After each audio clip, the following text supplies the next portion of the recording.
미라클 스토리텔링 마태복음 공부에 오신 여러분들을 환영합니다. 오늘도 마태복음을 읽으면서 마태가 유대 기독 공동체에 어떠한 메시지를 전했고 또 이 말씀을 듣는 유대 기독 공동체는 어떠한 힘과 또 믿음이 굳건해졌는지를 배우도록 하겠습니다. 함께 기도하고 공부합니다.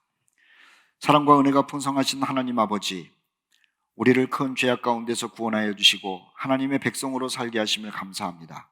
받은 은혜를 가지고 살지만은 주의 말씀, 생명의 양식을 가지고 저희들이 강건해지게 하여 주시고 또 주님의 말씀을 붙들고 흔들리지 않는 믿음으로 아버지께 영광을 돌리며 살다가 주님을 만나게 하여 주시옵소서. 오늘도 공부할 때에 깨달음을 더하여 주시고 깨달음 가운데 기쁨을 더하여 주시옵소서. 우리 구주 예수 그리스도의 이름으로 기도하옵나이다. 아멘. 자, 오늘은 마태복음 13장 44절 이하를 공부하도록 하겠습니다. 13장 44절 말씀 한 절을 네모치시고 또 45절과 46절을 네모칩시다.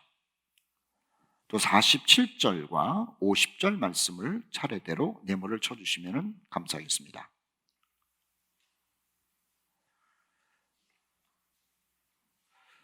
자, 예수님께서 천국에 관한 비유를 말씀하시죠. 천국에 관한 비유를 말씀하실 때 36절을 보시죠. 36절. 대중 앞에서 천국에 관한 이야기를 하시다가 이제 집으로 들어가셔서 제자들에게만, 이게 참 중요합니다. 제자들에게만 비유를 말씀하시는 거예요. 대중이 들으면 안 되는 거예요. 제자들이라고 하는 것은 사역자들을 얘기를 하죠. 자, 그래서 사역자들에게 얘기를 하는 겁니다. 가짜 사역자도 있다는 거죠. 그래서 38절 말씀에 보면은 끝에 가라지는 악한 자의 아들들이요. 39절 가라지를 뿌린 원수는 마귀, 이렇게 얘기해요. 그리고 나중에 40절 가라지를 거두어 불에 사르는 것처럼 세상 끝에도 가짜 사역자들은 유황불로 들어가게 될 것이다 라고 알려주는 거예요. 그러므로 사역자들아, 또 신실한 그리스도인들아, 진짜도 있지만 가짜도 있는 것에 대하여 두려워하지 말라고, 또 가짜를 지금 처리하지 않는 것에 대해서도 너무 그렇게 고통스러워하지 말라고 그렇게 알려주고 있습니다. 자, 44절 한 절 말씀인데요, 44절 한 절 말씀도 제자들에게만 얘기를 하는 거죠. 천국은 마치 밭에 감추인 보화와 같으니. 자, 밭에 감추인 보화와 같다. 거기다가 동그라미 넣으시고 일상생활 중에 이렇게 써놓으시면 돼요. 자, 동그라미 넣으시고 이건 일상생활 중에.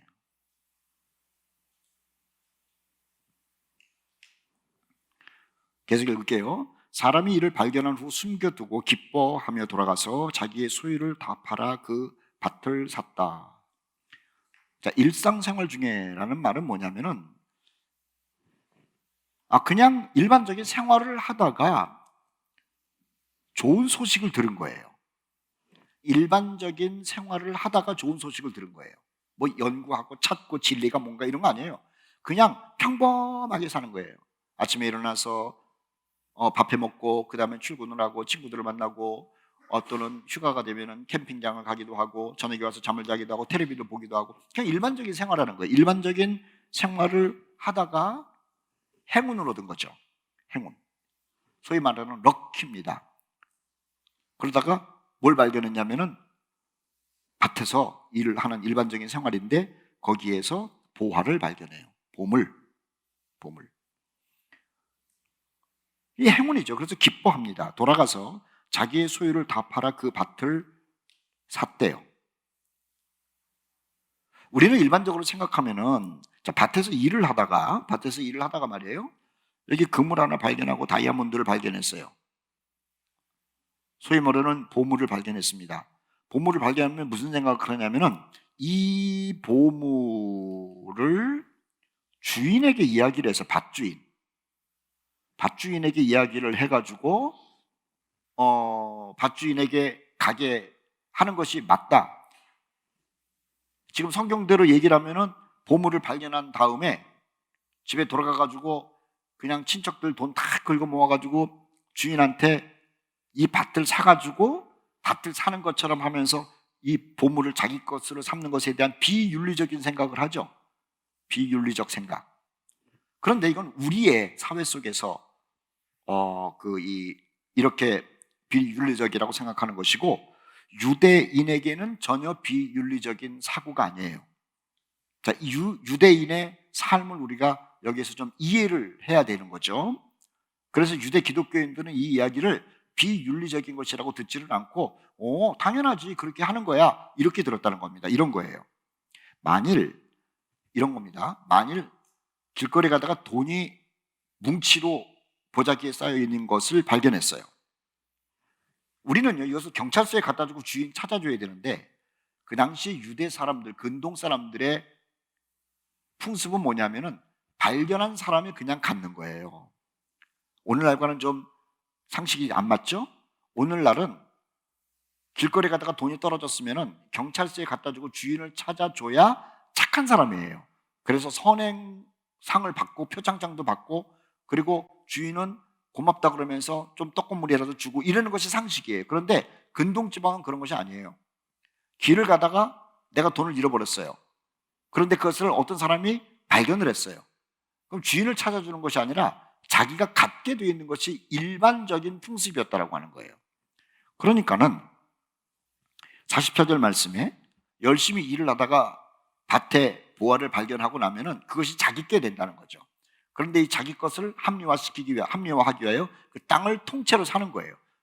이건 지혜로운 거예요. 지혜로운 거. 자, 여기서 가르치는 게 이겁니다. 일상생활을 하다가 복음을 발견했다는 거예요. 복음. 이 구원의 복음, 생명의 복음, 이거보다 더 큰 게 어디 있습니까?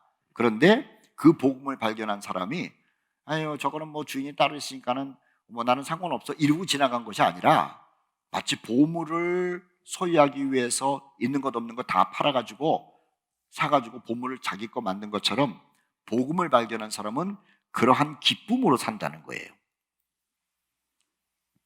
그러한 기쁨으로 산다. 아유, 저 복음 좋기는 해.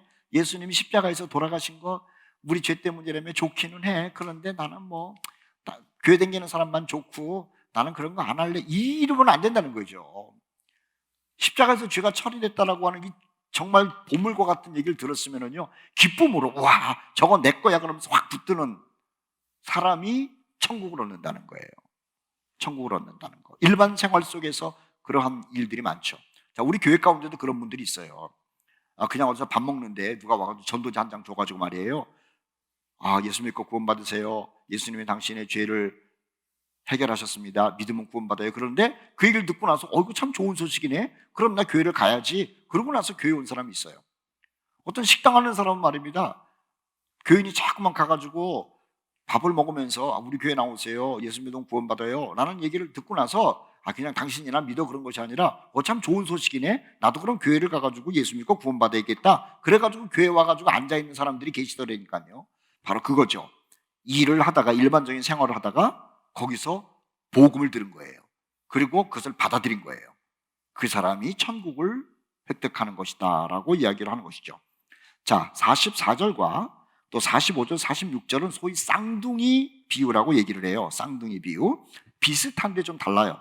45절, 46절 봅시다. 45절, 46절.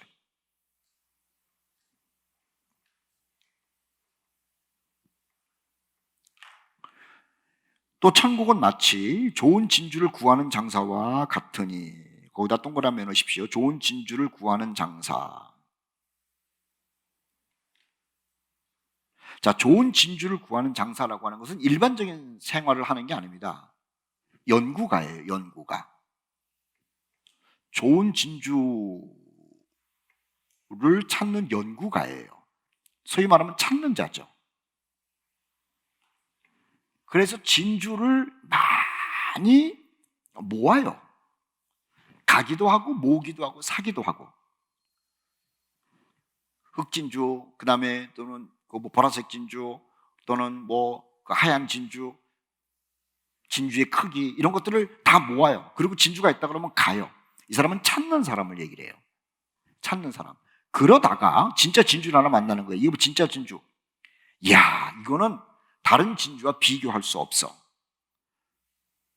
그래서 이 진짜 진주를 발견하는 거죠. 자, 보통 사람 눈에는 이 진주건 저 진주건 소위 말하는 요즘 말하는 가짜 진주 많이 있잖아요. 이미테이션. 그런 것인지 이게 진짜 진주인지 잘 몰라요.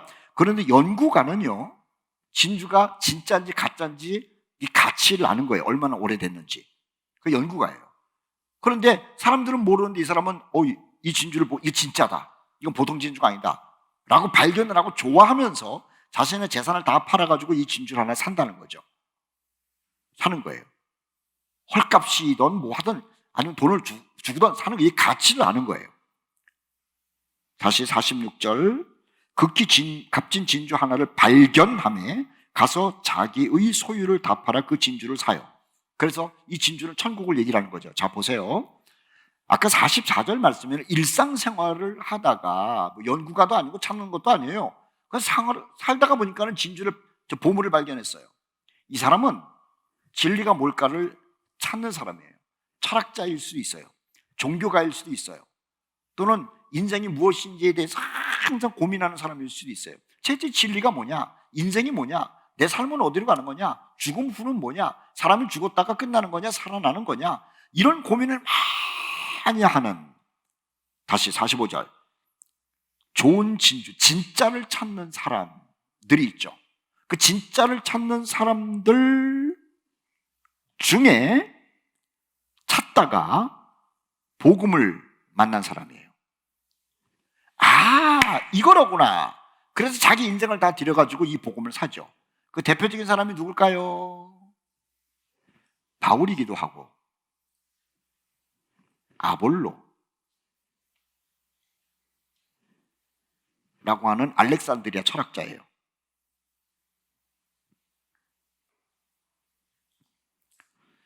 이 알렉산드리아의 철학자 아볼로는 대단한 사람이죠. 뭐 학문이 대단하고 언변이 능하고, 그러다가 이제 성경을 봤는데 거기서 예수님을 발견한 거예요. 그래가지고 이 사람이 고린도에 가가지고 사람들에게 자기가 가지고 있었던 모든 알렉산드리아의 지식과 철학과 이런 것들 다 내려놓고 예수에 대해서 가르치지 않습니까? 자, 그런 거예요. 좋은 진주를 발견하기 위해서 고민 많이 하는 사람 많이 있습니다. 그런데 그 사람들이 성경을 봤네요, 복음을 들었네요, 예수님에 대해서 얘기를 들었네요. 아, 이게 진짜로구나라고 하면서 자기 것을 다 내려놓고 이것을 얻죠. 그래서 이 사람이 천국을 얻는 거예요. 근데 참 안타까운 사람이 있는데, 그 간디라고 하는 사람이 있잖아요. 인도의 철학자, 정치인은 아니고 무저항으로 이 사람들을 설득했던 그 사람, 참 좋은 사람입니다.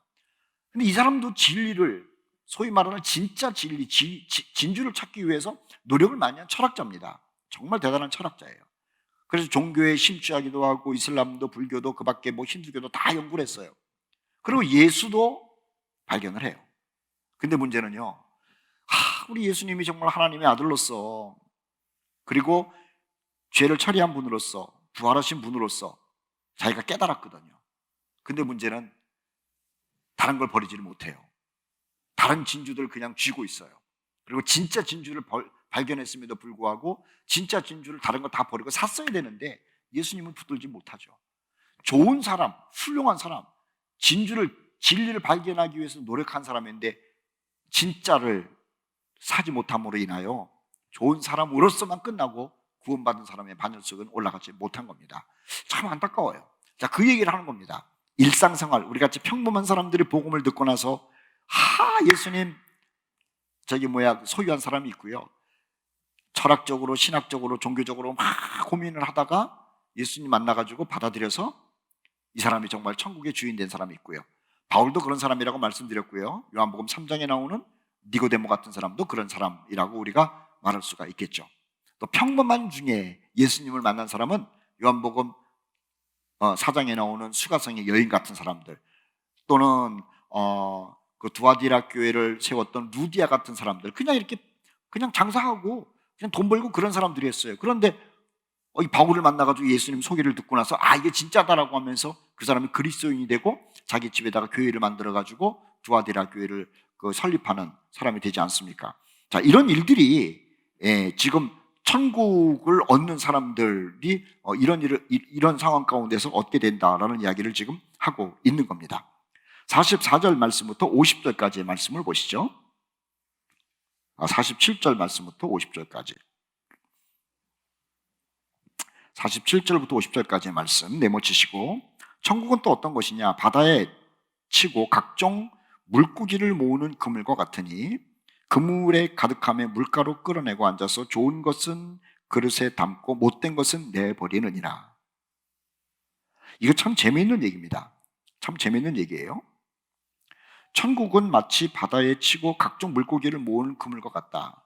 자, 천국은 말이 이 교회를 얘기하는 거거든요. 지금 집에서 제자들에게 얘기한다고 그랬죠. 하나님의 공동체로 사람들을 다 불러 모으는 겁니다. 그래서 교회는요, 어디 가가지고 그냥 옛날엔 그랬어요. 북치고 장구치고 노래하고 막 연극을 하면서 사람들을 무조건 다 끌어 모으는 거예요.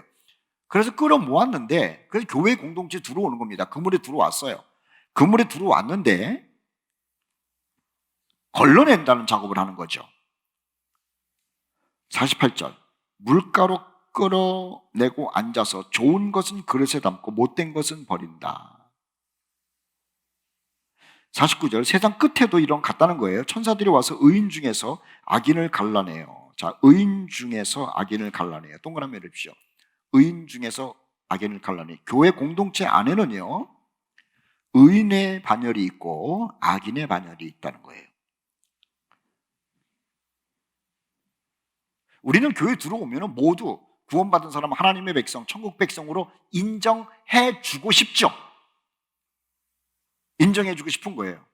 저 사람 세례 받았으니까는, 저 사람 교회 오래 다녔으니까는, 봉사도 하네, 교회 직분도 있네. 그걸 인정해 주고 싶은 거예요. 그런데 그건 우리가 인지상정으로 그냥 인정해 주고 싶은 것이지, 마지막 때가 되고 나면은요, 교회 안에서 진짜와 가짜를, 하나님 나라에 들어갈 의인과 그리고 하나님의 버림을 받는 사람들이 구분된다는 거예요. 즉, 교회 안에서 내면적으로 물과 성령으로 거듭난 사람이 있는가 하면, 겉으로는 교회 다니는 사람 같고 예수 믿는 사람 같고 구원받은 사람 같은데 내면은 하나도 변하지 않은 자연인 그대로 있는 사람이 있다는 거죠. 그것을 구분한다는 거예요. 자, 유대 공동체 교회 가운데, 자, 이제 그렇게 돌아가십시다. 이 이야기는 유대 기독 공동체예요. 자, 이것을 유대인인 마태가 쓰는 거예요. 유대 기독 공동체에는 많은 사도들이 있었습니다만, 그 당시에 예수님의 제자들이죠. 바울도 있었고 등등등등 있었는데, 그 많은 사도들보다도 더 권위를 인정할 수밖에 없는 사람이 이 마태라고 하는 사람이었어요. 바울은 이미 그 이방 선교사로 나간 사람이고 다른 분들도 그렇고, 근데 마태는요, 유대 기독 공동체만을 위하여 지금 사역하고 있는 거거든요. 그러니 마태에 대한 쏠림이 굉장했죠.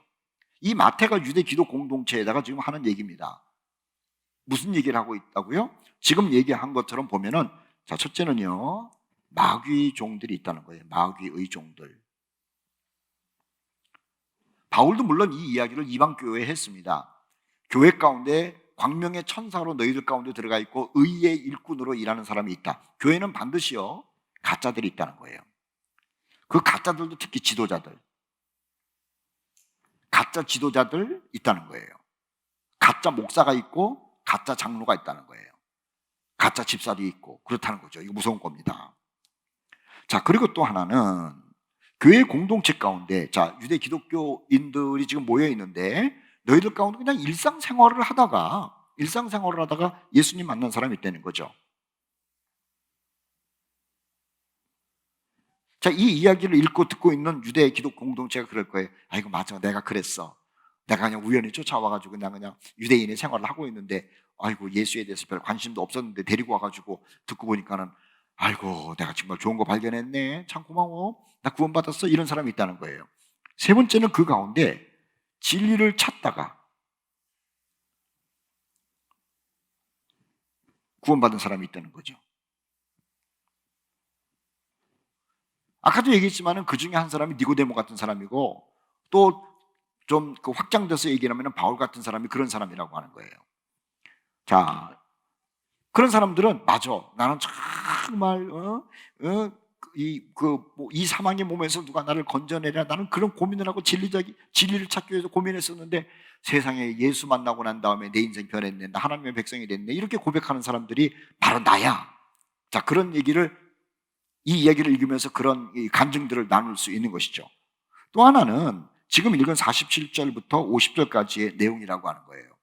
교회는요, 속색이는 사람들이 많이 있다는 겁니다. 속색이는 사람들. 속색이는 평신도들이 많이 있다는 거예요. 평신도들. 자, 그래서 49절 말씀에 천사들이 와서 의인 중에서 악인을 갈라낼 것이다. 풀무불에 던져 넣을 것이다. 거기서 울며 이를 갈 것이다. 라는 이야기를 하고 있는 것이죠. 교회 안에. 자, 이거 중요해요. 이게 70년대 교회입니다. 이미 가짜 성도들이 많아요. 가짜 성도들.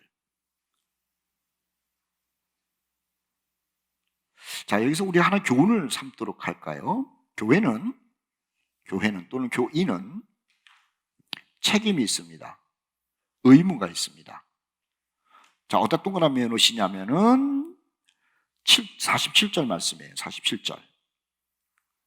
모으는 책임이 있어요. 모으는 의무가 있어요. 물론 제자들에게 지금 직접적으로 얘기하는 거니까는 1차적인 독자는 제자들이겠죠? 지금 집에 들어가서 제자들에게 하시는 얘기니까는 모으는 책임이 있고 또 의무이기도 해요. 그 제자들에게 복음을 전하라고 그랬지 않았습니까? 그래서 무조건 아무나 오셔. 정말로 책임이에요.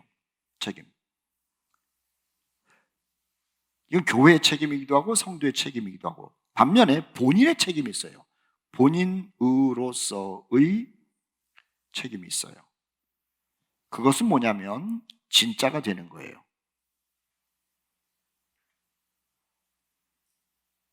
진짜가 되는 것.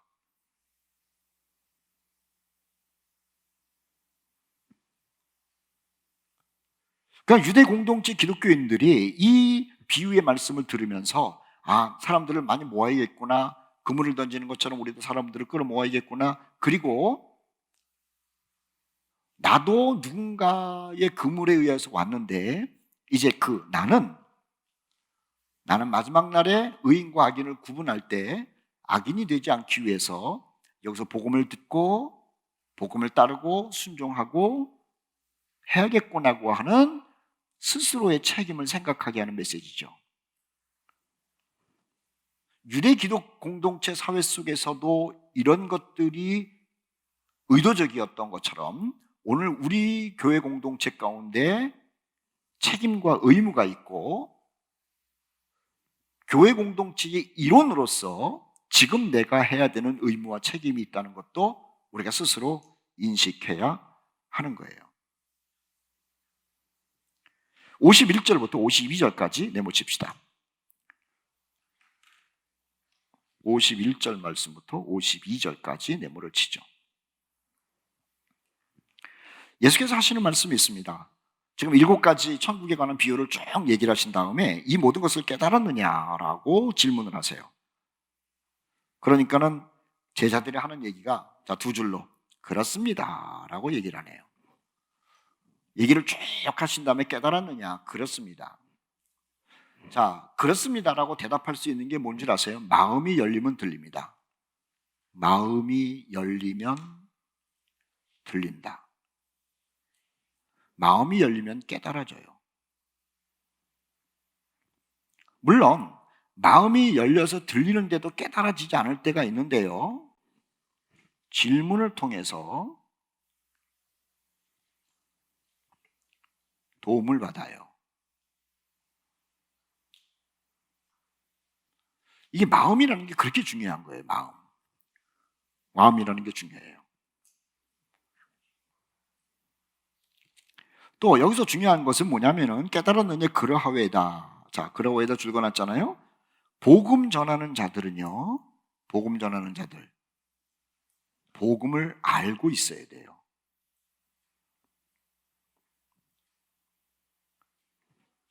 오늘 우리에게 참 중요한 것이 뭐냐면은 이 전도라고 하는 문제인데요. 데리고 와라.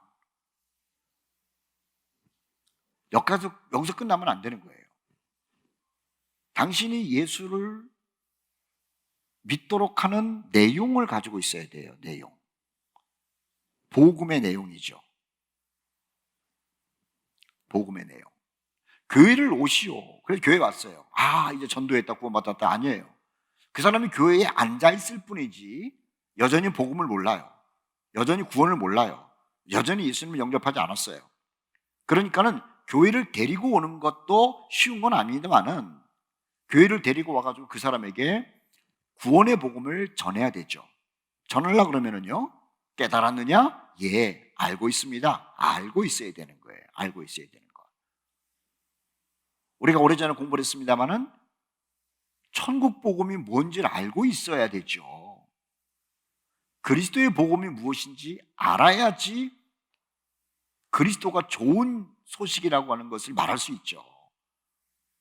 영원한 복음, 영원한 일이 뭔지를 알아야지 영원한 복음을 소개하고 사람들에게 하나님의 영광스러운 미래를 설명할 수 있죠. 그래서 천국을 소개하고 그리스도를 소개하고 영원한 미래를 소개해야 그 얘기를 듣는 사람이 받아들이든지 거부하든지 할 것 아닙니까?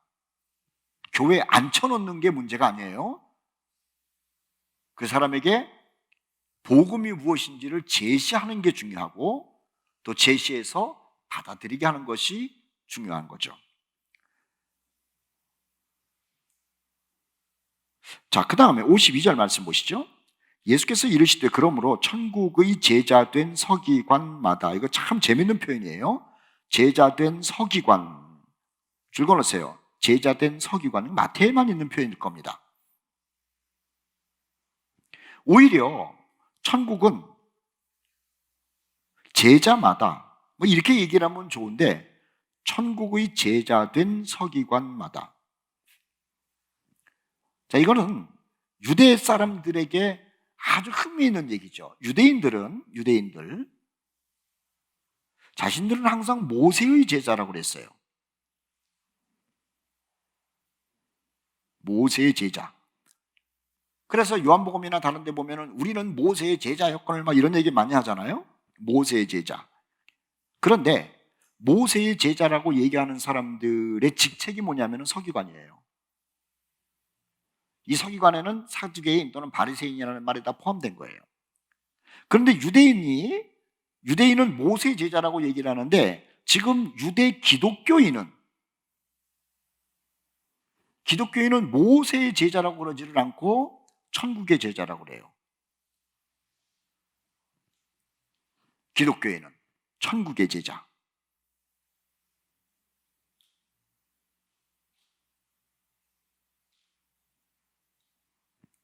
자, 예수께서 이르시되 그러므로 천국의 제자된 서기관마다 마치 새 것과 옛 것을 그 곳간에서 내오는 집주인과 같을 것이다. 자, 천국의 제자. 이건 어렵습니다. 천국의 제자의 선두가 누구냐? 이거 예수님이에요. 그리고 뒤따르는 자들이 제자들 그리고 성도들이에요. 그래서 천국의 제자의 선두인 예수님께서 하시는 일이 뭐냐면 새 것과 옛 것을 그 곳간에서 내오는 집주인과 같다. 자, 다시요. 천국의 제자된 서기관. 자, 이걸 예수님이라고 일단 선두주자 예수님. 잘 들으세요. 쉽지 않습니다. 예수님은 누구냐? 곳간에서 무엇인가를 내와요. 곳간에서. 그런데 뭘 내오냐면은 새 것과 옛 것을 내와요. 우리는 참 이해가 안 되죠. 그런데 이해를 시킬게요. 예수님이 곳간에서 무엇을 내오는데 우리는 이렇게 말할 수가 있잖아요. 예수님은 새 것을 갖고 온다. 그러면 이해가 쉬워요. 그런데 새 것도 옛 것도 갖고 나온대요.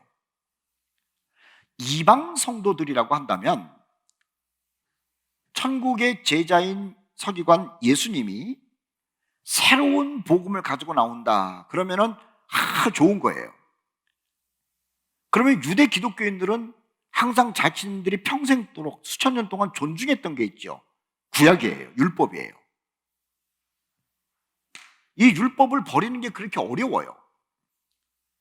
그러니까 예수님께서는, 마태는요, 이 이야기를 읽고 있는 율법에 정을 붙이고 있는, 율법을 존중하게 여겨왔던, 그리고 지금도 율법을 사랑하는, 그러면서 예수를 영접한 이 사람들에게 과거의 옛것도 예수님이 가지고 오시고 하나님의 말씀으로, 그리고 새로운 복음도 예수님이 갖고 오신다라고 이야기를 하면서 유대 율법, 유대 사상, 즉 옛것에 젖어 있는 그 유대인들에게 마음의 위로와 평강과 안심을 주는 메시지를 던지고 있는 거죠. 마태의 기술이에요. 52절 다시요. 그러므로 이르시되 천국의 제자된 서기관마다, 1차적으로 예수님을 얘기를 하고요, 사도들을 얘기를 해요. 율법을 버리지 않는다는 거예요. 구약성경의 말씀들을 버리지 않는다는 거예요. 그것도 귀하게 여기고 곳간에서 꺼낸다는 게 그거예요. 새것, 십자가의 복음도 곳간에서 꺼낸다는 거 하는 거예요. 그러니 옛것도 귀하게 여기고 십자가의 사건도 귀하게 여긴다라고 하는 마태의 이야기를 들었을 때 유대인들의 마음은 안심, 위로 뿐만 아니라 풍성함이 넘치는 거죠. 옛 것도 귀한 것, 지금 것도 귀한 것. 마태는 마태복음을 기록하면서 유대인의 정서적인, 신앙적인, 그리고 또 저들의 심리를 다 알고 있는 거예요. 마태가 유대 기독교인들에게 옛 것은 버려라 그렇게 말하신 적이 없어요. 지난번에도 공부했잖아요. 천지가 없어지기 전에는 하나님의 말씀 1.1획도 없어지지 않는다. 그리고 마태는 저들이 오랫동안 몸담고 있었던 구약을 계속 끄집어내면서 구약 성경을 존중해 주면서 유대 기독교인들의 마음을 편안하게 풍성하게 만들어요. 지금도 천국에 관한 이야기를 하면서, 물론 천국은 예수 그리스도의 십자가 사건을 통해 가지고 충분합니다. 그런데 충분하니까는 옛것을 버려라가 아니라 옛것도 곳간에서 나오는 귀한 것이라고 이야기를 하면서 유대 기독교인들에게 오랫동안 조상들이 준 것이 예수님과 연결되는 것으로 소개를 하는 거죠. 그래서 유대 기독교인들 마음속에 영적인 풍성함을 주고 있다라고 하는 거예요. 53절 말씀부터 끝절까지 네모를 칩시다.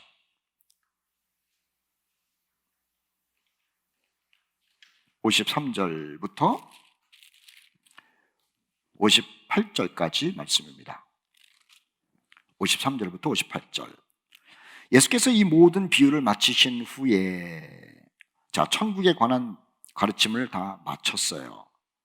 예수님의 가르침이 지금 세 번째로 마쳐지는 겁니다. 산상설교에 관한 가르침이 있었어요. 선교에 관한 가르침이 있었어요. 그리고 지금 13장 말씀에서 천국에 관한 가르침을 하셨죠. 마태는 5번의 가르침을 얘기를 해요. 모세 오경의 구도를 따라가지고 한 거예요. 다른 사람들에게는 이런 5번의 가르침 또는 말씀을 마치심에 중요하지 않아요. 누구에게 중요하냐? 유대 문화에 젖어 있고 모세 오경에 젖어 있는 유대 기독교인들에게는 이 구도가 너무너무 중요한 거예요. 54절 말씀 동그라미 합니다. 고향으로 돌아가시죠. 파트리스입니다. 고향으로 간다는 말을 파트리스라고 그래요. 그냥 들어놓으시면 돼요. 그냥 파트리스, 고향으로 가시다. 파트리스, 고향으로 간다 그 말이죠. 예수님의 고향은 어디냐면 나사렛이죠. 우리가 마태복음을 읽으면서 참 재밌는 이야기들을 지금 많이 끄집어내고 있는데, 장소에 관한 이야기 다시 한번 보도록 하십시다. 12장을 보세요. 예수님이 어디에서 이야기를 하시다고 옮기시느냐. 밭에서 얘기를 하세요. 12장 1절 말씀에 밀밭. 그리고 9절 말씀에 회당으로 들어가시죠. 회당으로 들어가세요. 또 그분이 바리새인들하고 이런저런 얘기를 하다가 공개적인 장소로 바뀌어요. 바리새인한테 공격받고 자꾸 그러니까 13장 1절 바닷가예요. 그래서 천국에 관한 이야기를 하다가 정말 중요한 사람들에게 공격을 받을 만한 이야기가 나오니까는 알아들을 만한 꼭 들어야 되는 제자들에게 말하기 위하여 슬그머니 집으로 들어가세요. 36절 말씀이죠. 집으로 들어가서 얘기를 하시죠. 자, 문제를 일으키지 않는 일을 위하여 예수님이 이렇게 옮겨 다니시면서 가르침을 준 겁니다. 마태는 그것을 유대 백성들에게 지금 알려주고 있는 거예요. 54절 비유를 마친다면 어디로 가시냐면 고향으로 가십니다. 고향으로 가세요. 고향으로 가세요.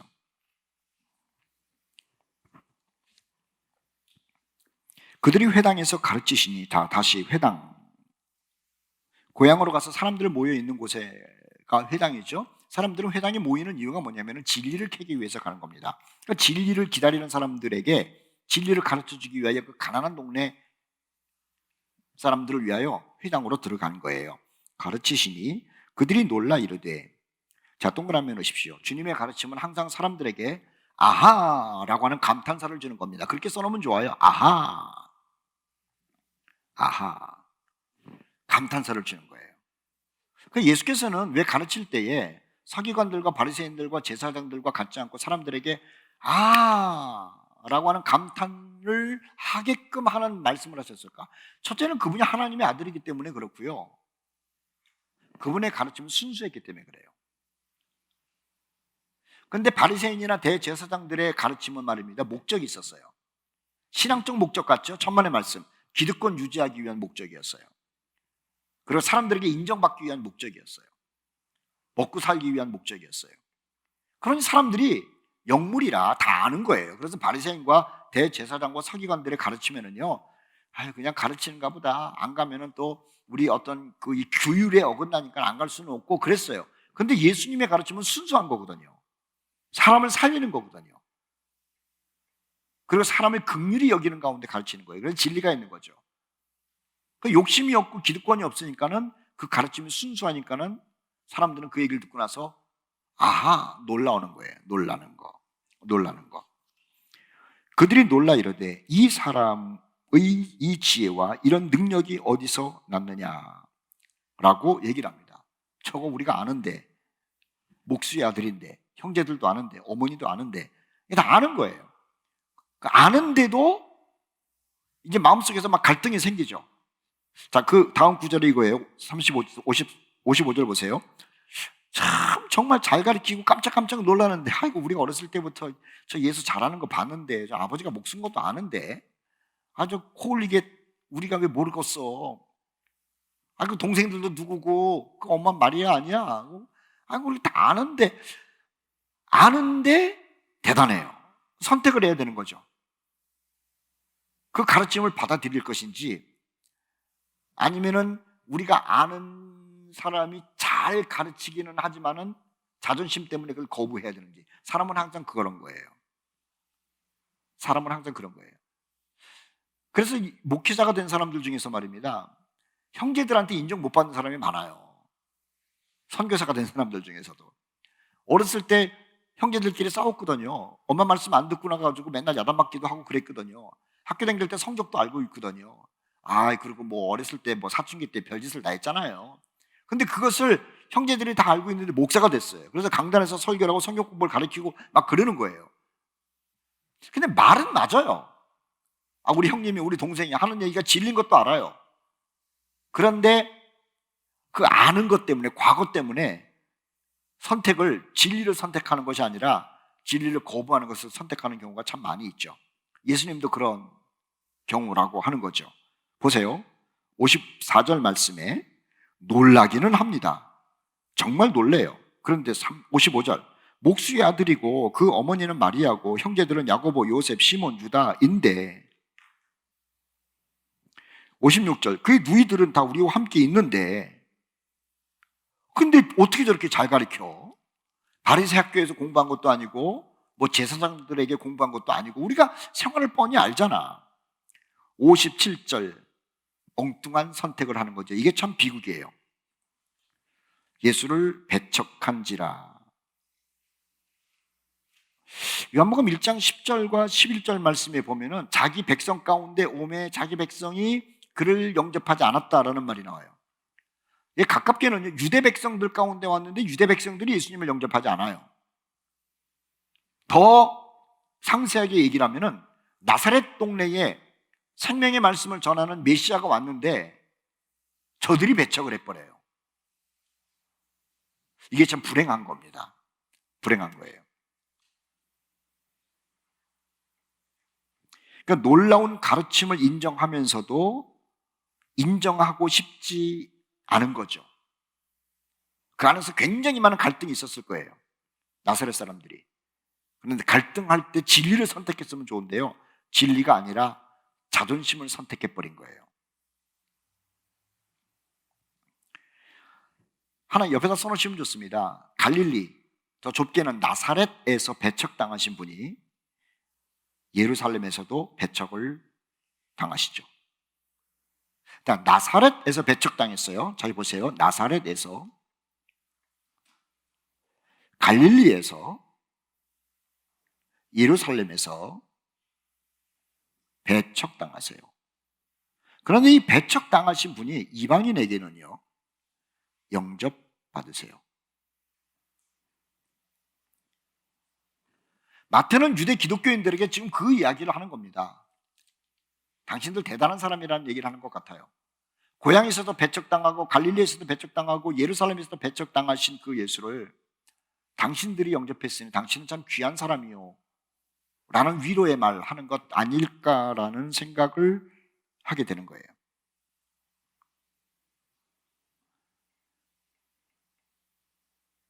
고향에서 예수님의 가르침과 능력 알면서도 배척했어요. 유대인들 예수님의 가르침과 능력을 보고 알면서도 배척했어요. 57절 뒷부분 예수께서 하신 말씀이죠. 선지자가 자기 고향과 자기 집 외에서는 존경을 받지 않음이 없느니라. 이 말이 참 대단해요. 자기 고향과 자기 집 외에서는 존경을 받는다는 거예요. 나사렛과 갈릴리와 유대 땅과 예루살렘 사람들은 아니 이 밖에서는 예수님이 인정을 받았다는 거예요. 밖에서는. 그래서 58절 말씀에 그들이 믿지 아니함으로 말미암아 거기서 많은 능력을 행하지 않았다라는 말을 하고 있죠. 자, 오늘은 짧은 시간이지만은 오늘 참 중요한 얘기를 했습니다. 44절 그리고 45절 46절 그리고 47절 50절에 나오는 천국에 관한 비유, 평범한 가운데 만나는 복음. 진리를 캐내려고 하던 사람들이 복음을 만났을 때, 그리고 교회 공동체 안에 진짜와 가짜가 섞여 있다. 나중에 분별될 것이다 라는 말씀. 아주 중요한 말씀입니다. 그리고 예수께서는 십자가와 부활 사건도 중요하지만 과거의 것도 예수님은 존귀하게 여기시는 분이다라고 하면서 유대 기독교인들을 위로하는 내용을 공부했죠. 그리고 예수님이 자기 고향과 민족 가운데는 배척당하시고 그 외에 이방 사람들에게는 오히려 환영받는 분이었다라고 하는 이야기를 우리가 공부했어요. 아울러 모든 유대 백성들은 예수를 배척했지만 마태복음을 읽고 있는 소수의 유대 기독교인들은 다른 사람이 배척하는 그 예수를 영접한 참 존귀한 사람, 보물과 같은 사람이라고 하는 격려를 받으면서 마태복음을 읽고 있는 겁니다. 자, 오늘날 세상에서 이제는 유대인들뿐만 아니라 세상 모든 사람들이 예수를 배척하고 있어요. 그리고 예수 믿는 사람들을 조롱해요. 그러나 예수를 배척한 세상 사람들, 또 예수를 믿는 우리를 사람들은 싫어하지만 우리는 하나님께서 얼마나 존귀하게 여기는 사람들이라는 것을 생각하면서 마태복음을 읽으면서 유대 기독교인들이 위로를 받고 힘을 얻은 것처럼 우리들도 하나님의 존귀한 사람들이라는 생각을 하면서 소수의 의인이라고 하는 구원받은 사람이라는 생각을 하면서 위로를 받고 힘을 얻는 우리 성도들 되시기를 축복합니다. 다음 시간에 또 만나도록 하죠. 한 주간 동안 승리하십시오. 감사합니다.